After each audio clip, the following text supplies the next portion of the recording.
tapi aya murid galeuwihan ti guru kadang-kadang aya. Hasan Basri boga murid ngaranna Al Habib Ajab, dididik ku nyana cumplang campling sarua kabeh ge jadi wali mah bos kitu. Beres kawaliana geus kanyahoan wali muka pondok pesantren biasa geus di mana-mana jadi kiai dakwahna lurus geus aya dina makom wali mah geus teu hayang kauntungan dunia hiji bae kalempeng-lempeng ngajak manusia eta teh tadi teh tah naon kitu ngaranna ngangon wali teh didatangan ku Ki Hasan Basri guru. Assalamualaikum. Waalaikumsalam. Alhamdulillah. Cek muridna kadatangan ku mama bunga gunung sekitar ieu Baghdad di Baghdad. Hasan Basri di Baghdad Basrah. Gunung sekitar ieu laluhur tapi hati kuring leuwih bunga leuwih luhur kadatangan ku mama. Alhamdulillah. Didele ku mata zahir didele ku mata batin ku Ki Hasan Basri berapi geus bener-bener lillah segala rupa magahan ngajina lillah berjamaah na lillah kadatangan tamu na terus lillah diperhatikeun ku Ki Hasan Basri bagus geus datang ka pangkat kawalian anu optimal sempurna datanglah ka waktu dahar sore dahar roti ayah segala ayah macam-macam ayah pas dek dahar ayah tukang menta-menta. Assalamualaikum. Waalaikum didele wah Habib murid hampura guru kuna ke dicokotan tah naon-naon nu ayah roti nu ayah didinya 3 geledek dibikeun ka tukang menta-menta. Ayah lauk daging ayam segala juga dibikeun ayah sangu dibikeun sedangkan Ki Hasan Basri teh duaan deui mawa batur jadi 3 didinya pas rotina 3 dibikeun kabeh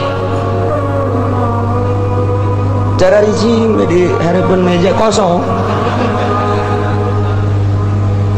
cak babaturan teh cenah wali yang muridnya kayak gitu munnya ge wali atuh beureunan kudu ngahormat ka urang bener ge aya barama atuh lah dibikin kabeh oh ieu mah maneh sangki ieu mah tinggal ngelapan bae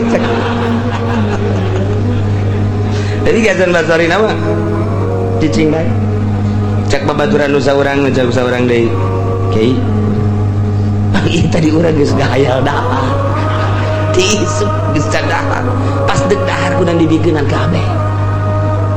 Iya teh wajar henteu mun disebut walinya na. Pancen cak kiai tadi di imahyu urang zarah ka murid kula nu geus jadi wali. Kula mah atuh percaya bae mun nya ge nyana wali minimal dipotong-potongkeun. Urang sapotongnya na sapotong, ieu mah beak kabeh. Ya wali kos kieu cak kieu. Itu dihormat urang nu geus puguh dihormatna jadi henteu dihormat. Ya Hasan Basri kieu aing ge can ngarti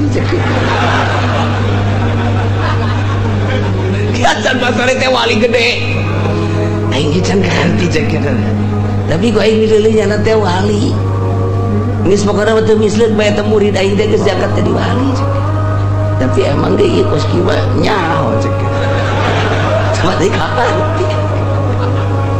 keur gumreng bae eta mah fakir miskin teh eta di luar assalamualaikum aya tiluan dibere kabeh atuh seserian kuha hehe bose tuh cak baturna an kudu disuguhan urang nu daharnya na pan ieu kos kieu ngaranna waduh teu beres cek teh nu dua mah ngomong mah tapi Ki Hasan Basri mah ngan saukur kita ngingin ka arti tetep ngingin ka arti jol beta Ki Habib teh datang di hari emang teu dalahar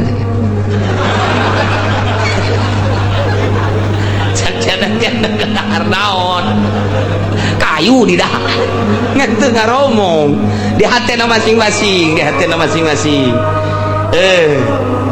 je ke sakedeung deui urang dahar nikmat luar biasa kakara ge ngomong kos kitu tarajo assalamualaikum waalaikumsalam cek Habib waduh ya alhamdulillah kula kamari ieu boga panyakit teh cager cek manehna tah ieu kula mah terima kasih jasa ye mawa roti mawa sangu jeung duit-duit cek Hajan Basori tuh eta bener ieu dibuka ku Ki Habib teh sedangkan nu tadi teh keur diberean teh aya keneh nyaesa roti hiji deui dibikeun tadina opat nu tilu dibikeun nu hiji henteu sebabnya na pantiluan pribumi saurang nu dibikeun nu tilu nu pribumi mah henteu hiji pancak anu saurang teh eta kan hiji doang mun kurang di dahar ku tiluan kurang jadi geus lah urang daripada urang kurang dahar mending teu dahar kabeh kan gitu begitu datang teh tabu diumbrakeun di meja cek musa urang deh tadi mah bikin kabeh eta rotinya ya lu wajah pan moal kadahar eta tuh cek Ki Hasan Basori kaluhuran murid aing berarti nyana geus nyaho ieu nu mentek dibikeun kabeh bakal aya gantina leuwih bagus tah eta teh murid leuwih luhur tibatan guru nama jadi walina setahap dengan seukur sakieu muridna mah geus poharan geus nyaho nyana nu mantak dibikeun kabeh teh lain moal digantian di jalan beureun geus kaambeu wah ieu menu geus aya di jalan ieu menu ieu eta mantak gide Hasan Basori beres dahar nyana terus bebeja ka muridna ya mama di mama ku anjeun di guruan ku anjeun tapi mama ayeuna deuk nanya ka anjeun ieu mah nu mantak kaju ngaluhuran ti mama datang ka nyaho di jalan ieu geus kaambeu ku anjeun teh rahasiana naon sakali ditanya dua kali teu ngajawab demi Allah make wallah wali mun geus make wallah geus teh teu daya teu upaya kulantaran mama make sumpah kula bisa ngaluhuran mama kula mah ieu eueuh sama sekali cinta dunia jadi kula mah sama sekali jang dahar ge geus teu hayang-hayang acan ai mama mah memang geus cinta teu cinta kana dunia ngan kadang-kadang mikiran jang dahar keluarga aya mama mah kos kitu saeutik kula mah geus teu saeutik ketika acan geus eueuh we pokona mah dinolkeun urusan dahar eueuh sabakatul hibal-hibal acan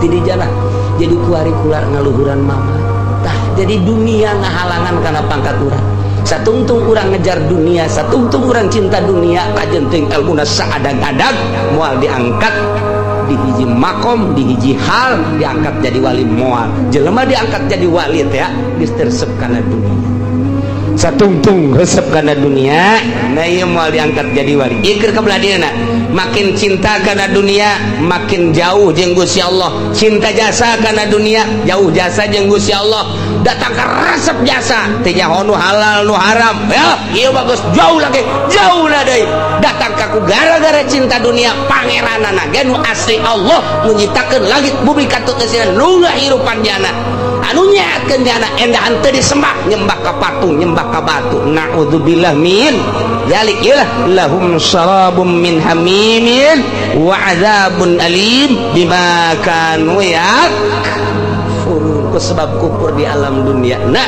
siksa maka urang mah kuari alhamdulillahirabbil alamin urang mah iman ka Gusti Allah iman ka Kangjeng Rasulullah Muhammad sallallahu alaihi wasallam tinggal urang ngalaksanakeun perintahanana hayuh urang lalaunan mantepkeun jauhan larangan-laranganana nu sok daek ngaji mah rada deres tapi nu jauh ti pengajian usum natalan milu kuari natalan usum tahun baruan milu tahun baruan lamun ngan sakadar lu natalan jeung tahun baruan dan Kristen doang moal macet jalan nu ngamacetkeun jalan anak-anak Ki Haji termasuk Ki Haji tanya lagi milu tahun baruan milu kitu natalan Masya Allah padahal mun urang nyaritakeun natalan eta teh ngan sakadar itu penyelewengan tabang ngagejeburkeun urang ti dituna Natal di mana tama ayana di zaman Paus tama perintah ti Kangjeng Nabi Isa teu aya natalan teh mengenang kelahiran Isa teu dititah jeung teu aya tabati ditunana Natalan kudu dikitu-kitu andai kata endek mengenang kelahiran Isa Al-Masih teu kudu make rumbe-rumbe teu kudu jeung Natalanana teh moal jauh ti Islam pasti ngagungkeun ka Kangjeng Nabi Isa pasti tahlilan pasti maca-maca Taurat atau Injil nu asli dan geus eueuh Injil nu asli nu kuari mah eta mah geus tahrif kabeh oge urang kuari katipu nyana Natalan milu rame nyana tahun baruan urang milu macet Jakarta macet Puncak macet Cianjur macet Sukabumi macet ieu pan lamun Kristen doang moal macet berarti budayanya na ieu geus merambah ka urang naudzubillah min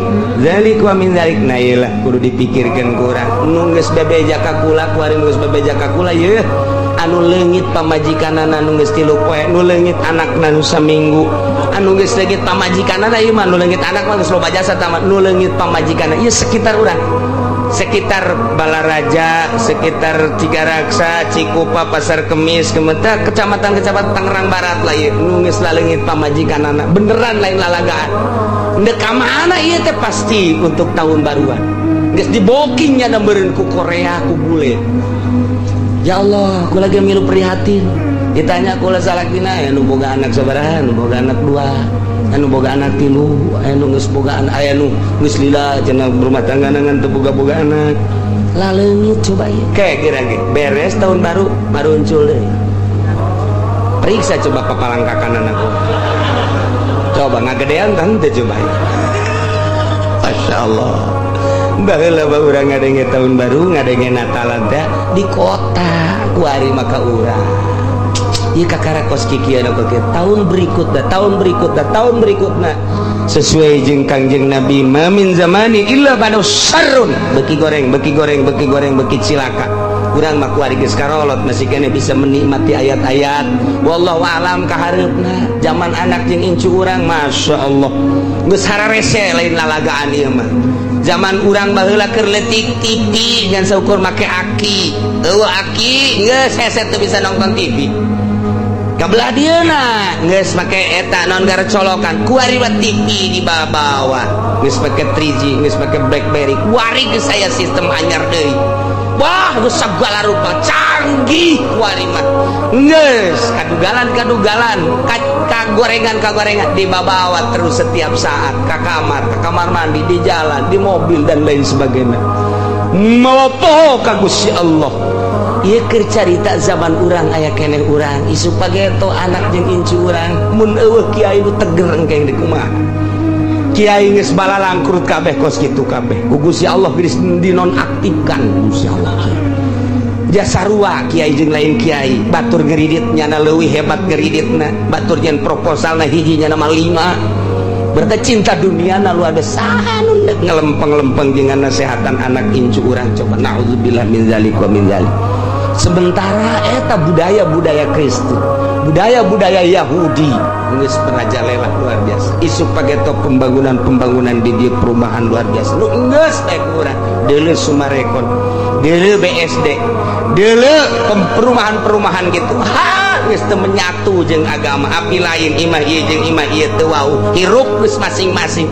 Al-Qur'an ngan sakada jadi koleksi di luhur lamari doang dibaca teu pernah pomo dilaksanakeun nggak kumaha sekeliling urang perumahan lain ulah mun urang ningali motivasinya sangat bagus tapi kandas agama pemerintah geus teu bisa dipercaya ku urang teu bisa dipercaya di bidang agama na deuk mana aja pemerintah ge ancul-anculan kos gitu atuh pemerintah geus acak-acakan mui geus acak-acakan kuari geus kanyahoan aya sababaraha perusahaan anu make barang haram mui make label halal halal geus sabaraha coba tapi kok teu dilaksanakeun di samping eta deui aya nu lain perusahaan-perusahaan gede perusahaan semacam perusahaan baso semacam perusahaan nu kos kara itu ieu teh aya campuran-campuran barang haram ketika didatangan mah kadinya nyana nyaritakeun halal padahal. padahal make barang-barang anu haram ieu teh geus lain lalagaan di urang. Mun urang ningali motivasina sangat bagus, tapi kandas agama. Pemerintah geus teu bisa dipercaya ku urang, teu bisa dipercaya di bidang agama na deuk mana aja pemerintah ge ancul-anculan kos kitu kabeh ku Gusti Allah geus acak-acakan mui geus acak-acakan kuari geus kanyahoan aya sababaraha perusahaan anu make barang haram mui make label halal halal geus sabaraha coba tapi kon teu dilaksanakeun di samping eta deui aya nu lain perusahaan-perusahaan semacam perusahaan baso semacam perusahaan nu kos kara itu ieu teh aya campuran-campuran barang haram ketika didatangan mah kadinya nyana nyaritakeun halal padahal make Henteu kumaha gebak kahareupna ieu. Ieu carita teori iwati urang muntayang ka Gusti Allah. Gusti, mudah-mudahan anak incu urang disalametkeun ku Gusti.